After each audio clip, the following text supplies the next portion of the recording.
you may know me from an ongoing series on why the telepathy tapes is bullshit. That's my excuse to talk about the brain, that series.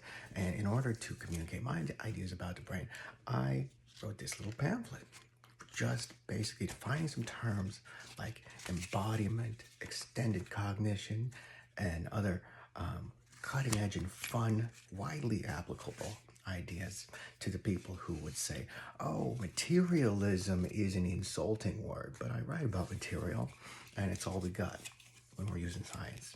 It's material. So anyways, I have been really enjoying being able to give this to people and watch them walk away. But I think it's a great booklet. And guess what? I've just written The Brain Part 2 to introduce, based on some of those, some of my stuff that I've come up with myself. Brain Part 2 novelties, and in the same stroke of the pen, I wrote The Brain Part 3.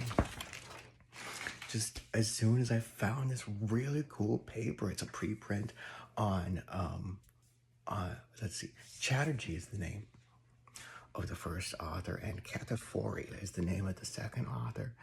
It's at DOI 10.48550.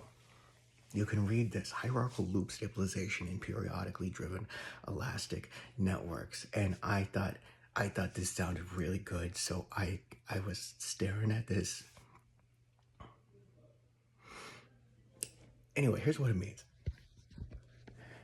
So Douglas Hofstadter, one of my most influential thinkers on thinking, wrote way back in the 70s, in the 80s, and in the 90s about loops, feedback loops, and the way that our higher functions, our conscious cognition, is largely dependent on feedback loops feeding back.